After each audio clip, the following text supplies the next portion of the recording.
Why, hello there. Welcome to my action plan sharing.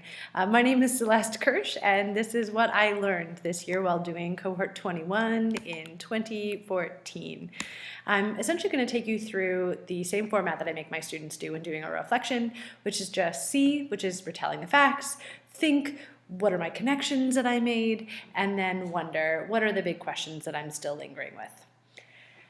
In essence, the journey of my blog started out with me wondering what 21st century learning even meant. I wanted to go a little bit more big picture this year, so I created this crazy pie of all the different things that I felt were important to include when considering 21st century learning.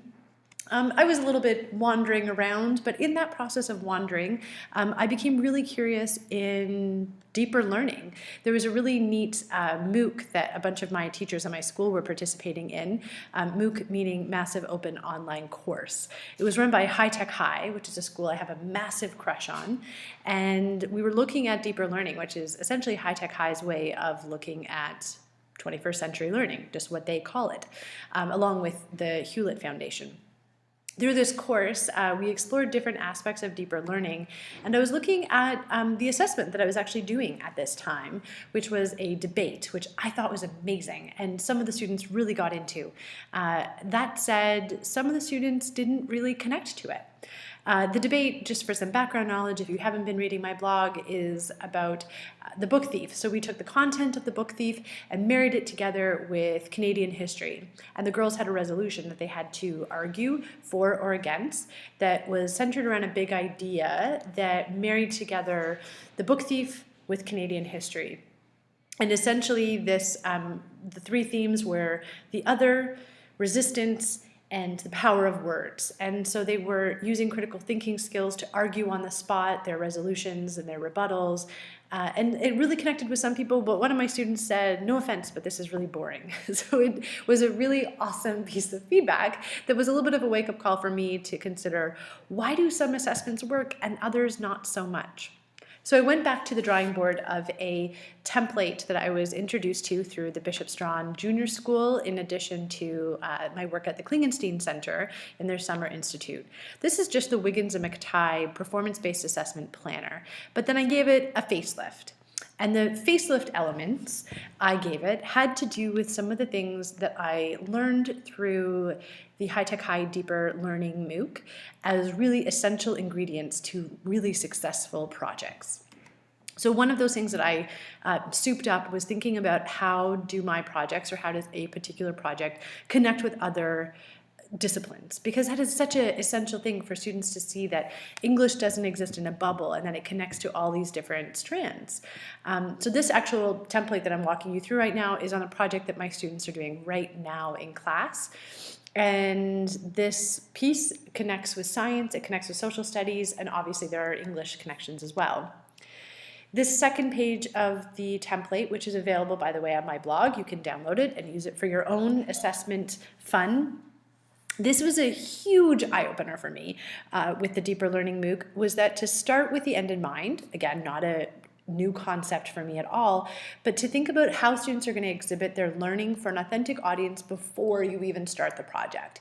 And I've been, it's been really actually amazing with this project with my students. I've been totally transparent with them around, we are going to share these learnings with your parents at our exhibition of learning in June.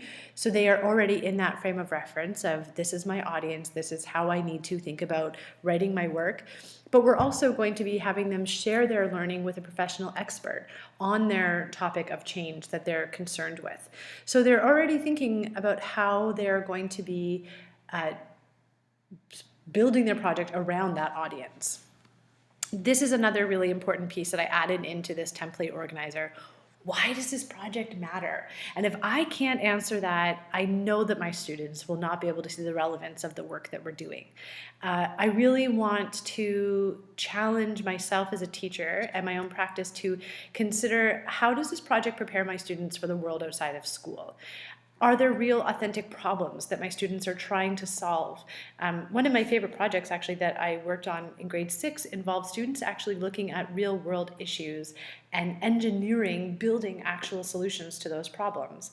And those are the projects that students remember year after year after year, long after they leave school, because they actually serve them when they become adults. Student voice and choice, giving students agency and allowing students' interests and passions to be embedded in the project was an important piece for me to consider. And also, how does technology show up? I loved the SAMR stuff, and I was originally thinking about doing an action plan around that entirely.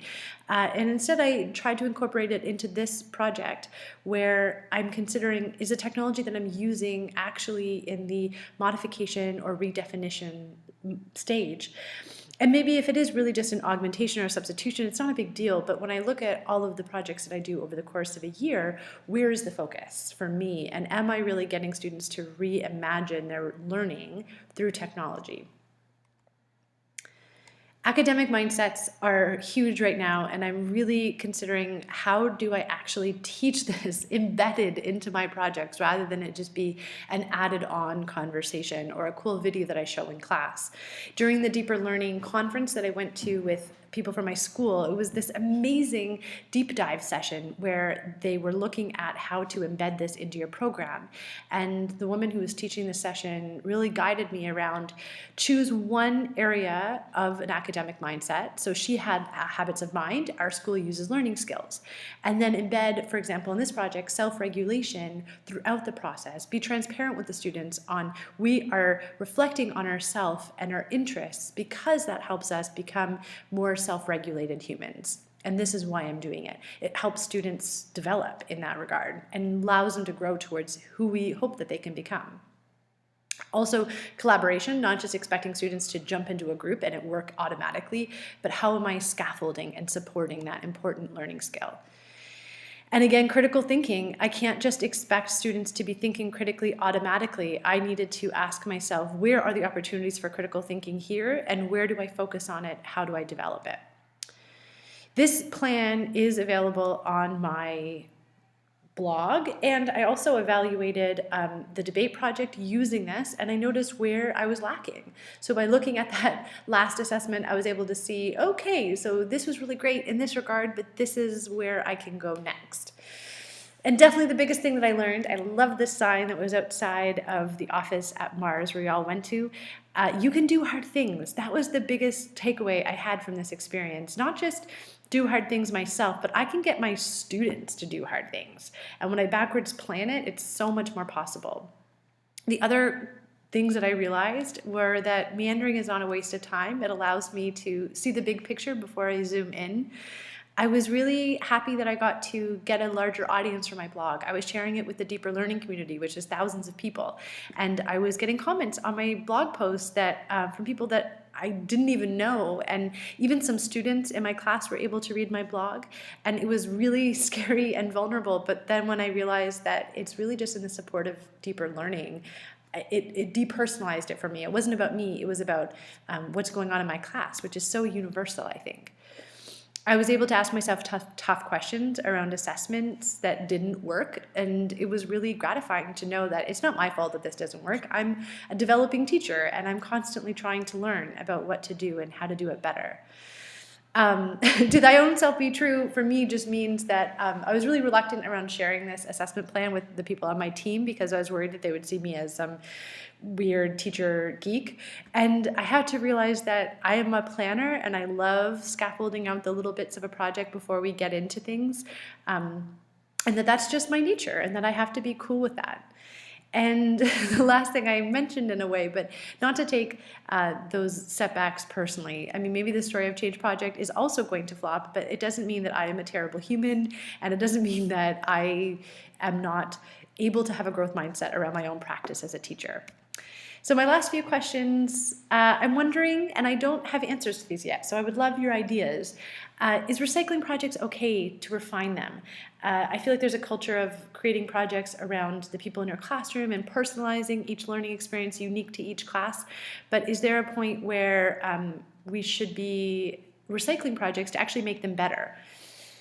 Does over-planning kill spontaneity? I think that says it all right there. And how do project-based learning experts plan their projects? I just threw this template together based off of things that I knew how to do and templates that I'd seen before. But I'm wondering, how do people at High Tech High or other people more experienced than this scaffold out the little steps of their project? Is it just inherently in their DNA as PBL experts? So that is my Cohort 21 learning in a nutshell. I hope that you got something out of this experience. I know I sure did, and I'm excited to hear your thoughts about it later. Have a great day, and thank you for listening.